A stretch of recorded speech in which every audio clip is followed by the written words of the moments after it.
Good morning, everybody. Thank you very much for taking time to joining our webinar today. Basically, it's an overview of a critical risk exposure report for the retail, manufacturing, road transport, and wholesale sectors. I'm your host as well as your speaker today, Wes van Deventer. And just a bit of an introduction, guys. All your mics have been muted. If you would like to raise a comment, use the chat function. If the chat doesn't work, let me quickly have a check. Give me 2 seconds before we try the chat, guys. I just want to double sure everything works, and it should work now. So apologies for that. That should have been set up beforehand. So make use of the chat function for any comments or any other information you would like to share with the audience or myself. Please feel free to use the questions and answer function for any questions directed to me. I'll answer the majority of the questions toward the end of today's webinar. And then, guys, there will be a couple of poll questions right at the beginning. So please note that they're all anonymous. So please feel free to answer them honestly. Without further ado, I'm going to quickly kick off with what ShopCare is currently happening from a webinar perspective. So catching next week, we have Brent Sutton. He's a very experienced individual when it comes to health and safety within the industry. And he's a really good focus on expertise as well on machine safety and guarding. He's voluntary to give his time up for an 8-part machine safety series. Each part is only 30 minutes. And that starts next week on the 8th of November and runs right through to the 21st of March. So please watch out for that one, especially if you want to pick up some really good tips when it comes to machine safety and guarding. Then following that, we've got Darren Cotton. Darren Cotton has been spending quite a lot of time, especially in the road transport sector. And he's been collaborating with a number of international bodies and creating a pretty good project around falling asleep at the wheel, how fatigue is killing our workers. And he thought that would be a good topic for us as well to share with our membership or individuals that participate with ShopCare. And then lastly, for 2022, we have Kelly McCluskey as well as Paul Gaynor. Paul comes from an Australian market. Kelly is based in New Zealand, and they're extremely experienced when it comes to logistics. And they will be giving a webinar on chain of responsibility for supply chains. We know it's an issue for New Zealand, and better prepared for it. The better we're prepared, the better we are, and the safer we can keep our workers. Without further ado, guys, I'm going to quickly jump into this. So the white paper has been created over the last year and a half from a ShopCare perspective, and I would say the following quickly for you. The white paper has been created with a focus on all non-AEP members. Even though AEP members are really vital, that we just found from a data collection perspective, it's just easier to collect the data, especially from sources like ACC. So it's just easier that we focus on non-AEP. So whatever numbers you see on today's webinar, also including into the actual report, just know that those numbers are a bit lower than what they should be, because we do not have AEP members included in that report. Excuse me. So just give you a bit of an agenda for today. We're going to run through the purpose, why critical risks, and give you some key definitions, current industry view of the critical risk claims, impact of critical risk related injuries, industry survey insights, opportunities to change, and then at the end, a Q&A. So just before I go into that one, guys, let me just go back one. I'm going to start off with those poll questions. So give me 2 seconds. I'm going to launch the first poll, and these are this first one is single answer, and I'm launching it right now. Which sector do you mainly represent today? Is it manufacturing? Is it retail, road transport, construction, the primary sector, horticulture, professional services, maritime, and other? If you feel like you would really want to let me know from which sector you are, please use the chat function just to let me know from which sector you represent today.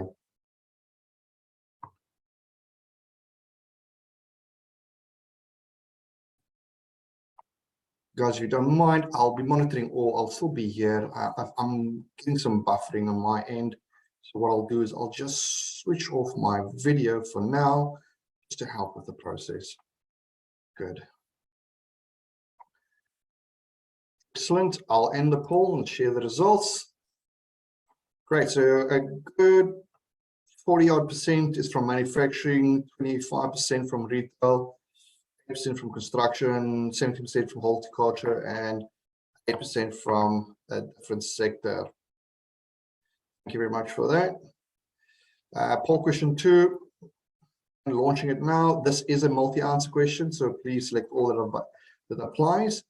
Which of these critical risks are present in your business? Is it violent aggressive behavior, vehicles, on-road events, vehicles, off-road events, site traffic management, working at heights, machine safety guarding, hazardous substances, exposure meaning to temperature, fumes, dust, noise, etc., psychosocial harm, and other. Yet again, guys, if the critical risk is not listed here, please feel free to use the chat function to let me know which critical risks you have a focus on, not listed here. I'll give you a couple of more moments.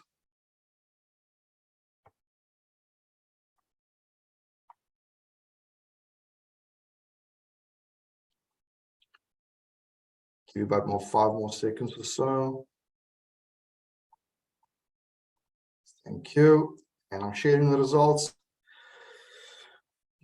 No real surprises here, guys. 42% have VAB as a focus. Vehicles on-road, vehicles off-road, pretty even. Site traffic management, no surprise there. Working at heights, machine safety and guarding, hazardous subs.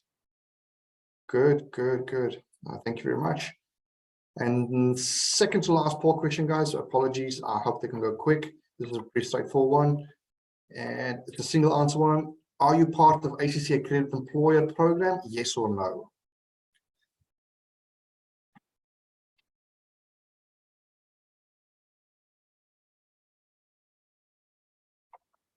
I'll give you about 5 more seconds.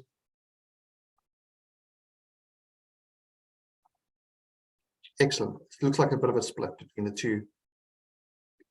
Almost 60% saying no, and just over 40% saying yes. And then the last one, guys, is multi-answer, so please select all that is relevant. What are your challenges within the business to improving critical risk management and governance? Is it physical resources? Is it financial resources? Is it experienced health and safety and well-being practitioners, frontline workers and leaders, senior executive leadership, engagement, or time management? If there's any others I've missed, yes, again, guys, use the chat function to let me know.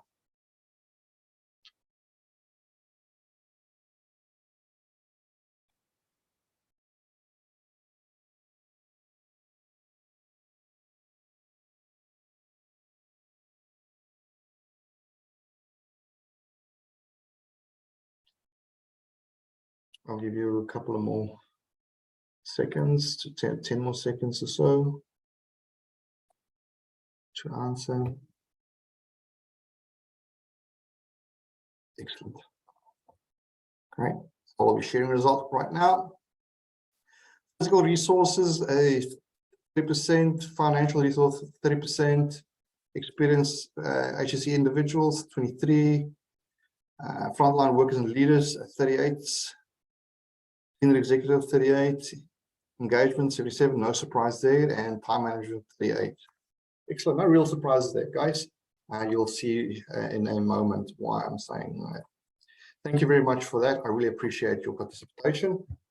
And I'll move on to the next slide. So why critical risks? Well, understanding critical risks is essential for all businesses. The understanding helps ensure us focusing on managing the most important risks and the key of protecting people.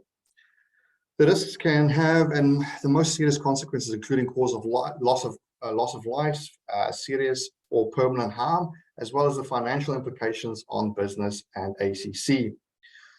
Until now, there has been very limited industry-wide view on the best way to do that, to mitigate and prevent these risks.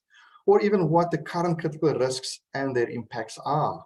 Many businesses in the manufacturing, retail, wholesale, and transport sectors are already taking steps to manage their critical risks. ShopCare sees this as an opportunity to add value by identifying, developing, and sharing good practice for controlling the critical risks common in manufacturing, retail, wholesale, transport. This will save individuals, businesses time and cost, and will help the sectors improve their health and safety performance. Here's a couple of definitions, guys, to make it a bit more easier from a standard perspective. We chose that specific definition for critical risks as well for control. The industry I just mentioned is manufacturing, road transport, wholesale, logistics, and retail, warehousing. Hierarchy of control, guys, those who know what hierarchy of control is, it's just another risk management tool that we use to reduce and mitigate risks. Bowtie method, I'll talk a bit about that, but it's another risk management tool for those who don't know. And then weekly compensation injury claims. What I mean by weekly compensation injury claims, guys, this is where ACC measures. They measure any person that's off due to an injury for more than 5 days from work. They'll give them weekly compensation for that. So we use that classification from a severity point of view as well when manipulating and looking into the data. Severe injury, like I just mentioned, for the purpose of this report, any injury relating to a critical risk where the worker could not return to work for more than 5 days. Okay, so current industry view of critical risk claims.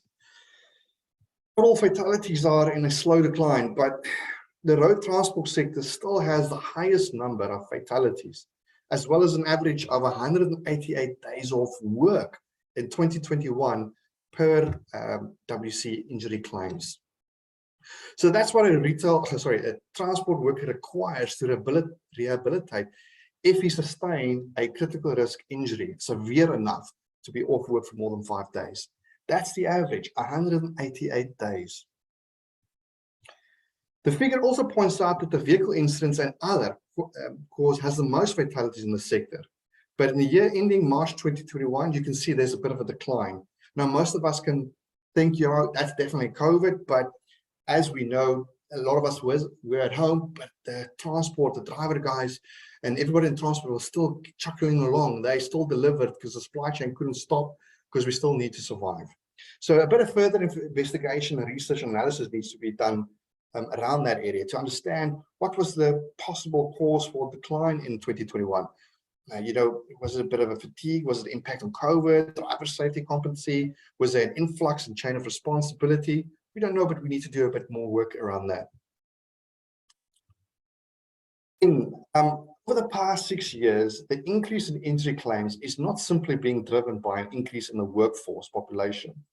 As seen here, critical risk-related claims has risen by 7.8%, whilst the workforce in the industry is on a decline by almost 1%. So even with fewer workers in the market, the rate of critical risk-related injuries are still on a rise, which is shocking. So definitely need to investigate that, because we always, you know, it's always valid to say more workers, more risk. That's true, but in this case, it's the opposite. There's still an increase in risk, but we've got less workers in the field.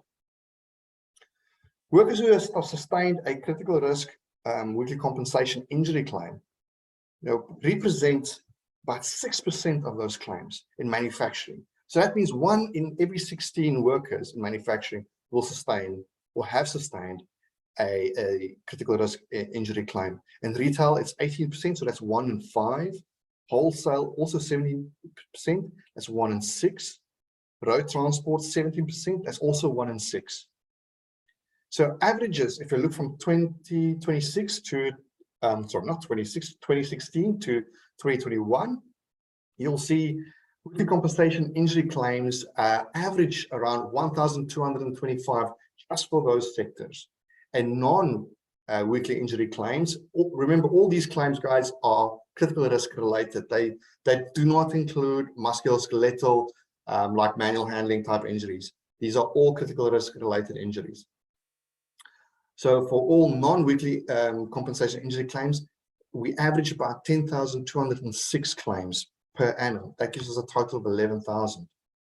So looking at just in 2021, and this is pretty standard across for all years, 88% of all critical risk related claims are non-weekly compensation, and 12% are weekly compensation. So if you look at 2021, that gives you a figure out of almost 10,200 or 10,200 odd claims, only 1,177 claims were weekly compensation. But please remember that figure, because it's quite important later on when you look at the impacts. So breaking that down a little bit further, this slide provides us a picture of critical risk related claims split between claims that result in 0 to 5 days off work and weekly injury claims. Furthermore, the weekly compensation injury claims gives us a picture, total days off work and its corresponding sector. That 12% of the critical risk claims result in 152,401 days off work. Within our industry alone, that gives us an average 134 days for our industry. So the average is, if anybody gets a severe critical risk related injury within our industry, they'll most likely be off for 134 days. That's the time that worker requires to rehabilitate before returning to work. So that just gives you a bit of a split. You can see from all those claims, manufacturing, it takes quite a chunk of it. And I would say then it was road transport right after that, retail, and then wholesale. But 88% of those claims are all claims that anybody most probably took either a day off work or didn't take time off work or just a few days. And that is represented by 88% up there. So the majority of the 10,206 claims from 0 to 5 days off. Then 12%, that's only 1,225 claims. And yet again, you can see where the split is at. Manufacturing still almost ahead, but road transport is slightly ahead with more severe injuries. And if you look at the days off work, no surprise there, road transport is also leading with the most days off work per critical risk related injury. On the bottom of your screen, you'll be able to see those are the average days off work per sector that we currently measure. So manufacturing 106, retail 101, road transport 188, and wholesale 141 days. Pretty shocking stuff, guys, to manage to think somebody needs half a year or more to rehabilitate from an injury sustained at work. I think we can do better. Okay, I've included some long-term injuries as well, or long-term exposure injuries as well on this slide. So this slide gives us a bit of a deeper look into the causes and the diagnosis of these injuries.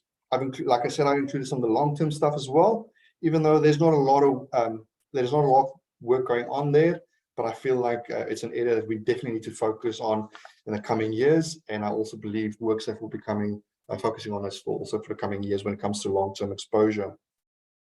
So from a cause perspective, the leading causes are, no surprise there, guys, violent and aggressive behavior. So struck by person and animal. If I take the breakdown of every single sector, the one that pops up the most is struck by person or animal. Animal, guys, those are more for the horticulture guys, for the primary goods guys.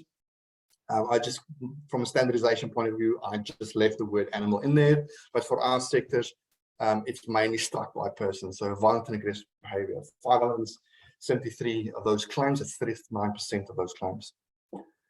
Then driver safety, site traffic management, mobile plant and equipment, that comes in a second place. So no surprise there. But most surprising, when I look at the diagnosis, it's loss of hearing. 56% of the same claims is a loss of hearing. So noise, guys, noise seems to be a big one. After that, it's fraction dislocations.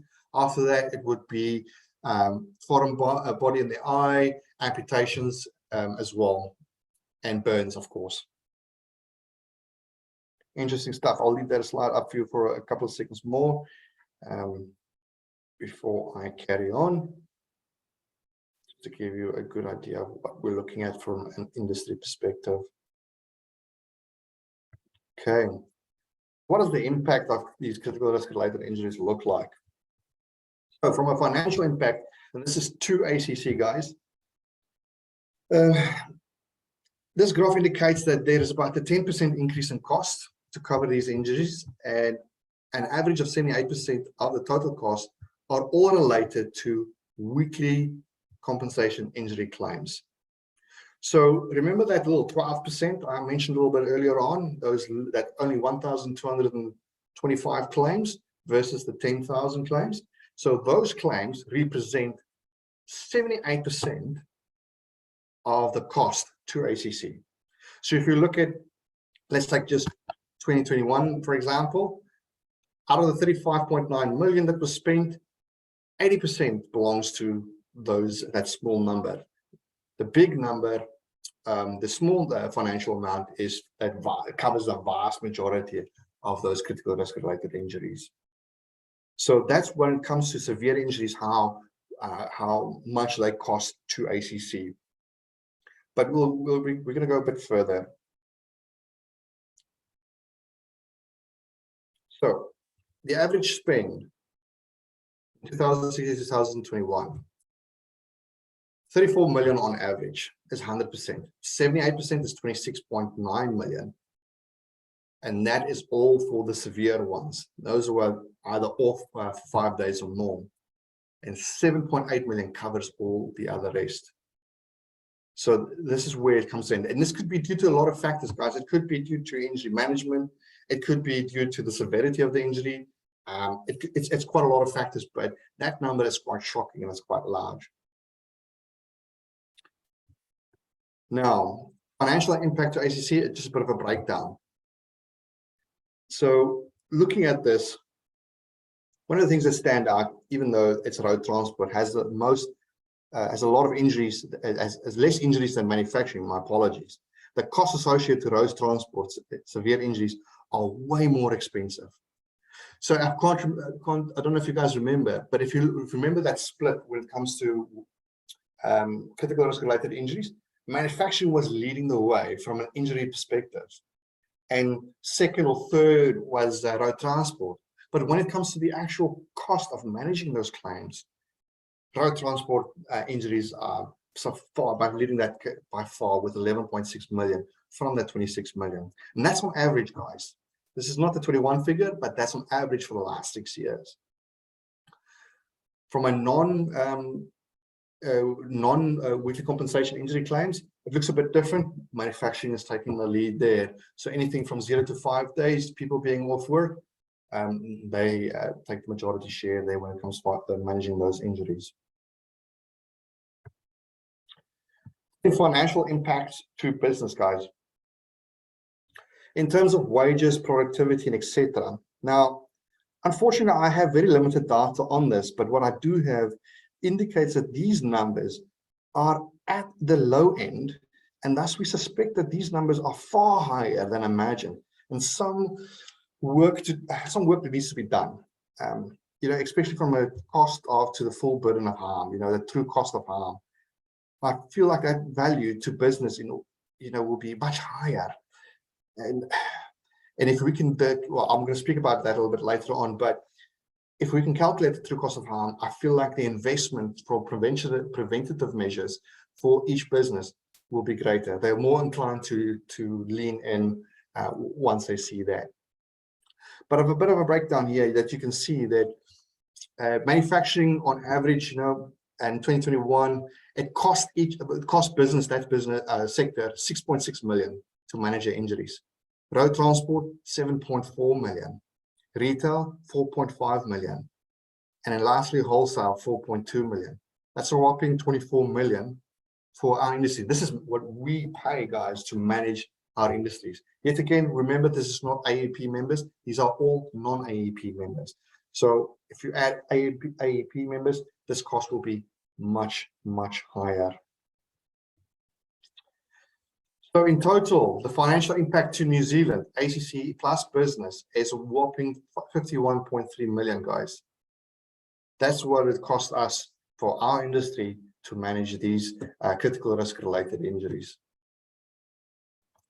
For our industry, it's an average of 34 days of work per critical risk related severe injury. It's an average of 152,401 days off per annum. Business will spend a lot of money in the form of levies.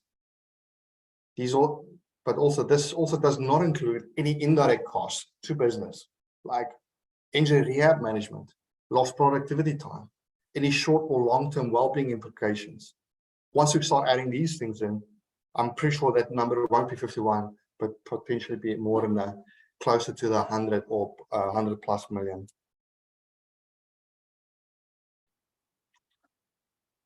So that was what the data told us. Now let's see what the industry is telling us from a survey's perspective. So we did a survey of AEP and non-AEP businesses, and and we asked them a couple of questions. What are the key critical risks and associated threats? What are their key challenges? And what we've learned is there's a bit of a confusion on what critical risks are, but we also learned there's some really great solutions out there, but they're all in silo, and there's not a lot of sharing going on. The commonality of those specific critical risks across the board, critical risk representation and absences within the sector, consensus on challenges that industry is experiencing. So looking at the first one, there's a confusion of what critical risk is. Well, we had a mixture of responses gathered from actual critical risk versus big risks. This includes AEP and non-AEP. Big risk examples would be people will say, oh, you know, my critical risk is musculoskeletal injuries. No, that's a big risk, not a critical risk, because of the value factor. We've got way more manual handling injuries or musculoskeletal disorder injuries than we potentially have critical risks ones. And we understand that. Due to no formal definition provided by the regulator, that's also why there's some confusion. It also depends on the business journey, where they are on their health and safety journey. Maybe they at their start, they're not very clued up on what critical risks are and how to manage them and how to identify them potentially. There's a lack of awareness going on. And from a point two, some great solutions out there, but yet again, as I mentioned, in silos, they are all in silos, but also mainly from most AEP businesses. I'm not saying non-AEP business don't have great solutions. I'm pretty sure they do have, but from an AEP perspective, they do have quite a lot of great solutions. And what we need to do is tap into some of those businesses, AEP and non-AEP, and see how we can share some of those great solutions. And then commonality of specific critical risks. So it doesn't matter which sector you are in, there is a commonality. And we've listed the top 7. Number 1 being site traffic management, vehicle versus pedestrian, vehicle versus vehicle, fixed object, etc. Hazardous subs, light passenger driver safety, high and low speed vehicle versus pedestrian, grey fleet, working at heights, guys, mobile plant and equipment, yet again, vehicle versus vehicle, pedestrian, fixed objects, competency, machine safety and guarding, entanglement, amputations, automated robotics, etc. And lastly, road transport, high and low speed levels, vehicle versus vehicle, pedestrian, and fatigue impairment. So there's quite a lot of commonality across all sectors. Then from the fourth one, critical risk, low representation and absences. So out of the surveys, some of the things we found was the following. Everything in black has a low representation in the industry, and everything in red is currently absent from the industry. So in a manufacturing point of view, which is low represented from a critical risk perspective, is mobile plant and equipment, psychosocial harm. From a retail perspective, emergency events, that's very far below or even entirely absent. Exposure to noise, etc. Temperature, that's very low in representation from a critical risk perspective. Psychosocial harm, also very low. From a road transport perspective, exposure yet again to noise, elements, temperature, you name it, is absent from that sector. Psychosocial harm is also absent. And then funny enough, light passenger driver safety is also very low represented in the road transport sector. This is just some of the things that we found that we were thought that would be higher up, or there was a big focus in those sectors, But listen, it doesn't say that they don't have it. They might have already solved some of these issues that we need to tap into and understand why, is psychosocial harm absent from road transport. Have you solved that issues? Have you eliminated that risk? And if so, what can we do to copy paste that within other sectors and share that as much as possible? So, but a bit of more work that needs to be done there. Now, last one on the survey, guys. I've asked you the same question earlier, and I don't really see any real differences here. We asked hundreds to state what their challenges are in regards to implementation and prevention of health and safety within the business. And the majority of the response was a combination of 3 challenges: time management, leadership, and financial resources. And the combination makes it difficult for many businesses to make progress to reduce risks within their business. So understand. So these are the things that we definitely need to focus on and see how we can make this better for the industry in order to overcome those challenges within their own business. So in conclusion, and a bit of on the insights, moving the dial, employment numbers are in decline and critical risk injuries are on the rise. From the data collected and consulting with industry, it indicates that New Zealand industry sectors have not moved the dial significantly. Some of these causes could be related to lack of resources, physical and financial, language barriers, not engaged executive leadership, critical risks that have not yet been identified. Going on to sharing information and engage executives, some businesses within the industry are yet to share and be open about their critical risks within their business. This will allow better industry transparency and create awareness and opportunities to engage and support each other to resolve critical risks sooner than later. Businesses should stop seeing health and safety and well-being as a competitive advantage. Is health and safety and well-being good for business and productivity? Absolutely yes, there's no question about it.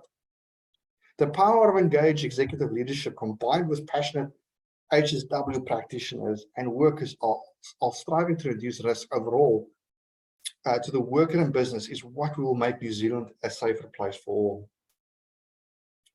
Through cost of harm, well, the quantum of critical and non-critical risk injury cost to business is financially and psychologically much greater than we think.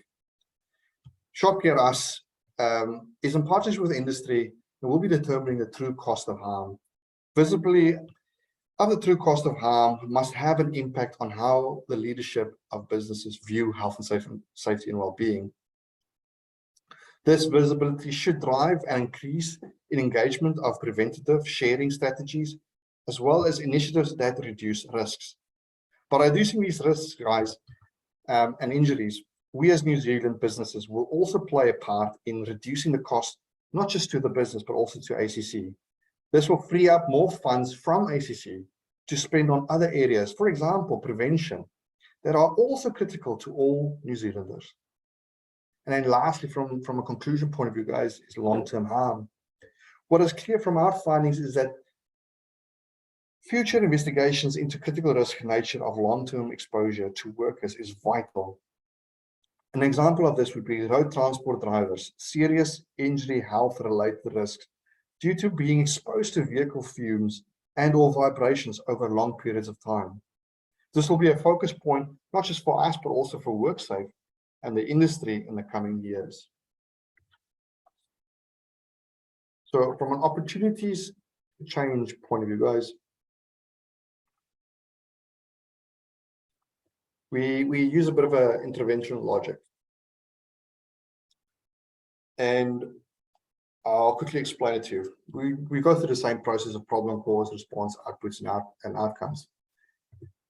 So from a problem perspective, workplace environments in many businesses present risks of a catastrophic injury or death. Costs from critical risks have significant impact for businesses in financial and workforce terms. The average days of workers for persons injured from a critical risk is 134 days, as mentioned before. And lastly, from a problem perspective, is 8% increase in critical risk claims in context to a 1% decline in workforce. What are the causes? Businesses have not yet identified this as a problem. Businesses do not have knowledge or processes to identify or address potential harm as critical risks. Businesses do not have the systems or competencies in place to act adequately. And lastly, critical risks events are low frequency and high consequences and may not yet be noticed until it's too late. From a response perspective, guys, we go for awareness, knowledge, consistency, support, and service. So several businesses, from awareness perspective, several businesses who do not know what a critical risk is and what they have them in their businesses. So we need to do a bit more when it comes to that.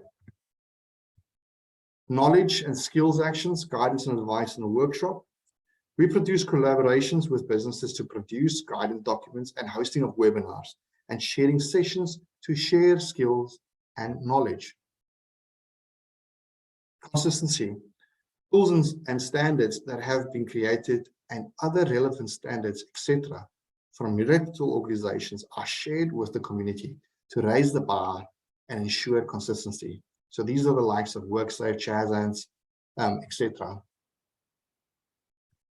From a support perspective, an example I can use is enforceable undertaking. The business might need to share their learnings, and we, as ShopCare, would like to assist them in sharing their learnings as well. From a service point of view, we provide them with an opportunity to showcase good results or provide them with good advice, tools, and guidance. And this can be from any business as well, you know, voluntarily joining in, collaborating with ShopCare. So what are our core focus areas? So from a fatality point of view, we'll have a focus on manufacturing, road transport, and retail. Even though the numbers are on decline, they're still pretty much high. As we mentioned before, the dial has not moved significantly. Critical risk focus, well, definitely violent aggressive behavior, driver safety, site traffic management, machine safety, and guarding.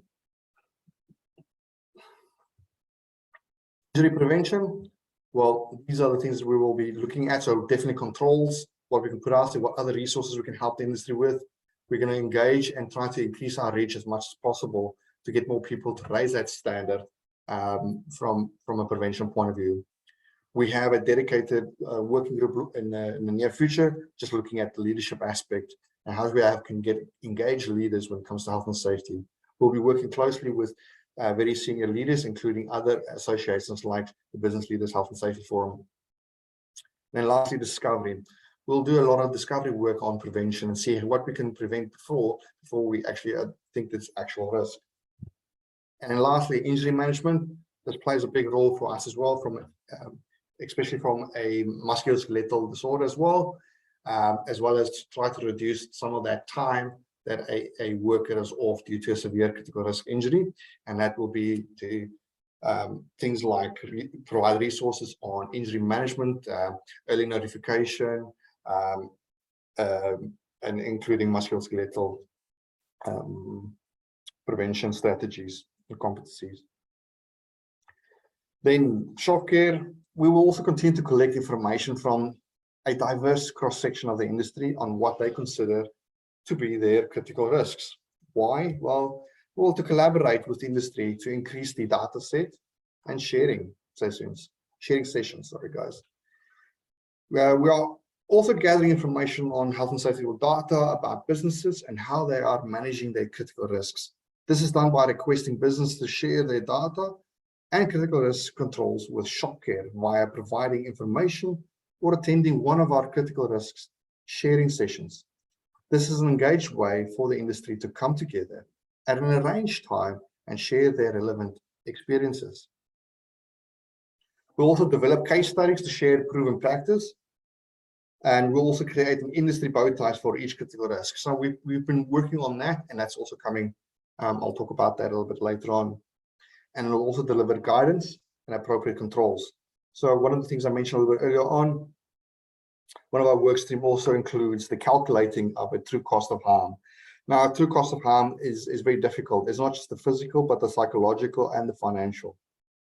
With an industry-led project team, with a great understanding of the true cost of harm, businesses are more likely to introduce injury prevention strategies within their respective environment and to see the value of sharing health and safety and well-being best practices as non-competitive. Then some of the outputs that you can currently find is we have done this report and white paper, as you can see today. If you do not have a copy, please let me know in the comments. I can provide you a copy of the critical risk exposure report. And this gives us a better view of what our industry looks like currently and what we need to do to move that dial.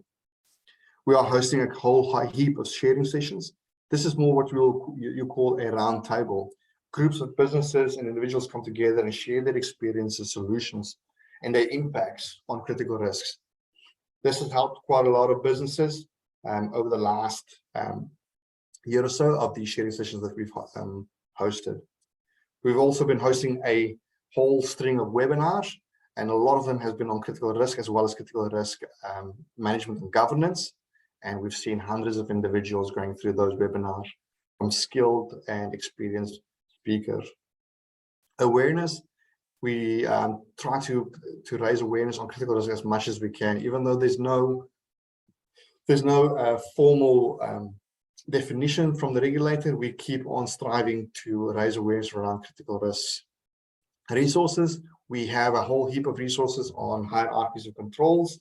You can find on our website. We keep on adding more hierarchy of controls as we go along. We have developed a comprehensive light passenger commercial vehicle driver safety guide in collaboration with AA Motoring. And as mentioned a little bit earlier on, we are currently finalizing a whole heap of bow ties that will also go onto our website for you to review. Please note all of these resources that you download. If you want to implement it, please use them as a guide, because every site or every business is different. So please make sure that if you copy implement some of those, make sure that you cover all the other aspects as well. Data, we'll keep on providing industry with trends and data on information analysis. We are currently working on a bit of a work stream, how we can regularly supply you with data on our website that you can see what the trends are for your sector and what you can look into and how you can use that information for your benefit when addressing your senior team. All right, then resources examples, guys. If you haven't seen some of our resources yet, this is just quick examples. You'll see there's hierarchies of controls for hazardous substances, loss of control of a vehicle, like passenger vehicles, working at heights, and I'm pretty sure we're adding some more in the next week or two. So go and download some of those and use them as guides. This is what one of them would look like, a hierarchy control. You'll see all your levels there, from elimination right through to PPE administration. And this is just a sample of one. This will be, I think this one is a light passenger vehicle driver safety, a hierarchy of control. We've got the driver safety guide, guys, like I mentioned a little bit earlier on. Download a copy for that. It's pretty comprehensive, and see what you can do to implement that within your business. There's some really good administrative stuff, also some high-end AI technology tools in there. And then also our webinars, guys, all webinars, and not all sharing sessions, unfortunately, but our webinars are all on our YouTube channel. Please visit our YouTube channel and go view some of these webinars. They're pretty good. And you'll be able to share those as well with others. Then, I mentioned this a little bit earlier on, guys. We've got those webinars, so please don't miss those. And I've mentioned the bow ties, working with businesses to support critical. Some of the things we also want to work on is where to now from a critical perspective, is that we are looking for a couple of businesses that we could support on their journey when it comes to critical risks, and see how we can help them implement, discover, etc., and manage those critical risks. So if you know of a business, or if you're one of those businesses, just reach out to us and see how we can see how we can support you. Other part of work which I've also mentioned is determining true cost of harm, and that will be focused, and that will be happening in the next couple of months. We'll kick that off. We'll be also be conducting a manufacturing workshop within the first quarter of 2023. This is where like-minded individuals come together and see how we can make a big impact when it comes to health and safety and well-being within the manufacturing sector. The regulator will also be present, as well as ACC. Violent and aggressive behavior, we've done quite a bit of work with Skills VR in the retail sector, and we would like to expand that into the other industries as well. And I'm just finalizing a couple of bits and pieces also with Skills VR and see what they can offer us from a free perspective. We do have other projects with violent and aggressive behavior, but unfortunately that's still early stages, and I won't be able to say too much about those just yet. And the second last thing is site markings. We all know from a site marks perspective, there's no real guidance or standards when it comes to site markings within New Zealand. So we're working currently with the regulator and providing them some guidelines on what site markings could look like for them then to review and determine what the standards should look like in the near future. There will be a couple of organizations that we will reach out to for just for their comment for consultation point of view. That's happening in the next couple of weeks. And lastly, just so I know this is not really critical risk, this is big risk. That's participative ergonomics. We're running a project on that.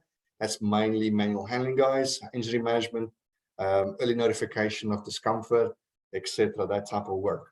But that has a knock-on effect on overall well-being, as well as engagement when it comes to health and safety, and hopefully that will help with individuals thinking of critical risks as well. Then lastly, guys, just to finish up from an outcomes perspective, as we'll leverage those learnings,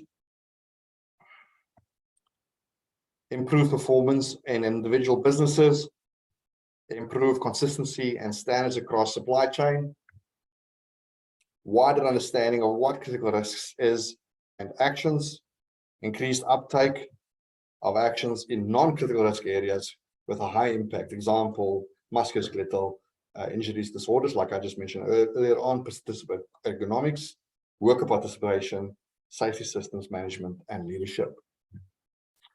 In order, we hope then to create a safer workplace for everyone sooner. So that was quite a mouthful, guys. Do you have any questions? If you have any questions, use the Q&A function. Otherwise, I can also use the chat. Any questions? And let me know. I'll give you a couple of seconds to write some of those questions.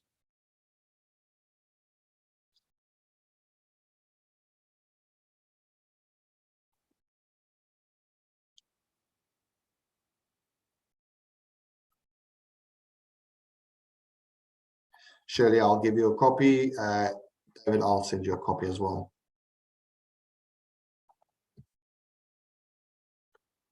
No questions? Did I do a pretty good job? Well, that's pretty good. Seems like my bandwidth is back up. Guys, if you don't have any questions, that's okay. Shoot me an email if you've got more questions. Other than that, I would like just to take this time and to say thank you for your time today, coming along for today's webinar. I hope that it's been helpful. And before you go, guys, I'll ask you one more favor, and that's just a bit of a poll question. And it's also anonymous, and has this webinar been of value to you and to do things a bit differently? And you can answer either yes, I'll do things differently, or it's great to understand, get confirmation, and know I didn't learn anything new today. But thank you very much for taking the time today and coming along and hearing of today. I really appreciate you being here. It's been quite a lot of work when it comes to putting this together. You know, this whole white paper, it took quite a lot of investigation, a lot of coffees and teas, a lot of surveys, a lot of analysis work. But currently, this is the current view of what our industry looks like when it comes to critical risks. And if you want to, like I said, if you look at the copy of the report, it's a bit more in detailed. This webinar is a bit more overview. In the report, you'll find a detailed version for each sector. that will give you a bit more information, and that you can be able to use some of that information to see where your business is, and how you can use that as support material when seeking finance for any initiative. Thank you, Paul. Appreciate that. Thank you very much, guys. If there's any other questions, let me know. If I don't get to see you again, but thank you again for coming along. Remember to register for Brent Sutton's webinar next week. And if I don't see you until then, I'll speak to you then. Catch you on the flip side. See you guys. Bye-bye.